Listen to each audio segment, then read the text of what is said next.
a good day. My name is Coach Anthony Randolph, and I'm so excited to talk with you today about breaking the press. We're going to watch Arsenal versus Manchester United, and we're going to talk about how Manchester United, how they broke the Arsenal press in this moment. Let's go ahead and get into it.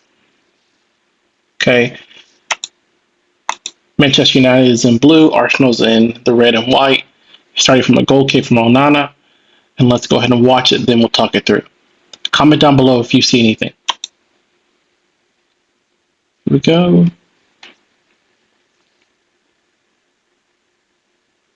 Look how they're building out. Look how they're positioning people. What do you see? Comment down below. I love hearing what you guys are seeing and your perspective. Okay. A wide there. Okay. Okay.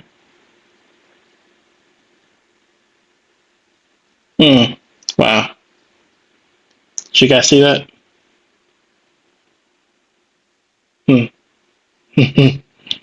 Ooh, I love a good build out, man. Oh my gosh, I love it. I love a good build out, especially when we score. But when it works perfectly.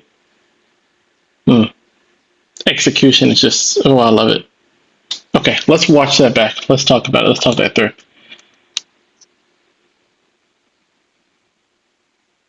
Okay, so first of all, what do you think is most important when we're building out? What things do you think are most important? Okay, if you watch the previous videos, we talk about pop. Okay, possession, your organization, your pressing, your physicality. So this is our moment where we're in possession of the ball, but our organization. So let's look at how they build. Okay, so Arsenal was pressing. They're in pretty much like a 4 at the back, 2, 2, 2. So they're pretty much saying, we're not going to go man for man. We're going to defend the space because of what Manchester United is doing is they're building out with 3 at the back, the goalkeeper 2 with the goalkeeper included. They're pressing, Arsenal's pressing with 2. But they also have two additional center mids here, or midfielders in the build-up, which prevents these 2 strikers from going full out. Because if they just go, the ball can be directly played into the midfield. Okay, then you also have 2 wing backs, more of a 10 up here, and 2 strikers. So let's look at this real quick, and let's talk. Okay, let's look at what's happening off the ball. This is where I feel like I've learned the most is don't watch the ball during the game. Watch off the ball. What movements are happening, because those are the movements that are usually setting up something bigger. Most of the stuff that happens in the game, especially in today's game, which is kind of changing, is not accidental. Okay, ball goes wide here. So ball goes out wide to the left. Now we know we have a right-footed goalkeeper. That's important. I believe that's the case because we can drag them to the left side, and it's also kind of fullback, left-sided center back is also right-footed too. So got to think about what are they trying to accomplish, because most likely they didn't expect the ball to just go directly long in the first place. So it goes out wide. Now here's an important moment. Look what is automatically open. So we know we wanted to get him on the ball. Obviously, I'm reading that. They wanted to get whoever this player is on the ball. So we had to do that because they're going to press for 2. We had to play out wide. The principle and the belief that we have is if you want to go outside, you have to play inside. If you want to go inside, you have to play outside. Inside, outside, outside to inside. If you're one of my players, you'll hear that all the time. Inside to outside, outside to inside. Yeah. Now look. Boom. He's automatically attracted 3 players to this ball, which means look at this space that is created. Okay? The goal for possession is to draw the opponent into one space to be able to attack the space and behind him out wide. Okay? Another example could be draw them to one space so we can play over them, around them, or through them.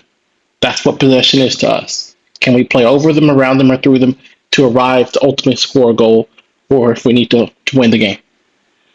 Okay, here it is. Ball goes there.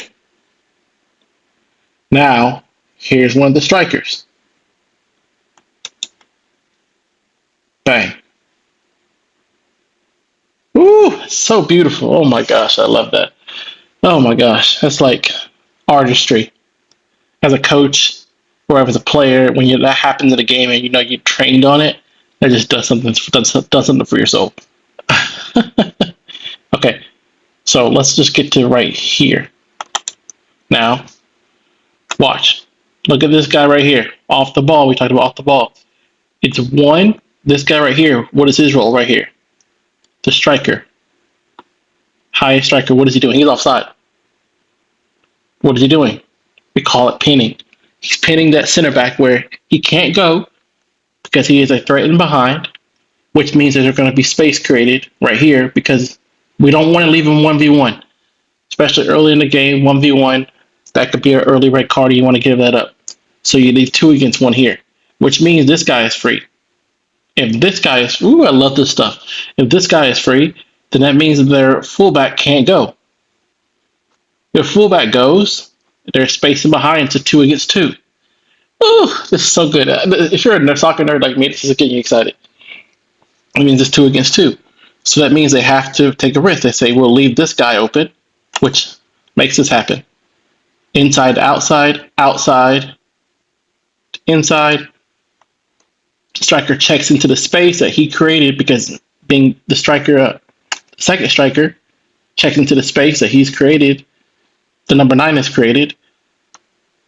Sets it back. No intention of turning. Sets it back. Up, back. Through.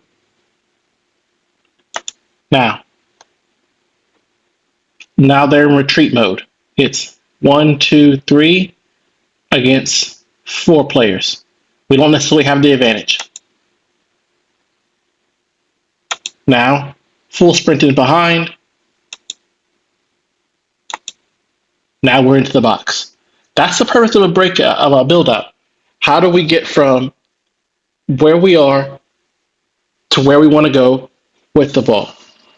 So, as you're practicing, as you're developing as a player, as a coach, just like I am, the goal is always ask the question, what do we want to do? How do we want to do it? When do we do it? And why do we do it? And the more clear you can become on that, the more you can be able to execute in the game and also see it happen more consistently in your game. All right, guys. Hope you had fun talking with me today. I know I enjoyed this. I will see you next time. Don't forget to like and subscribe, and I'll see you next time.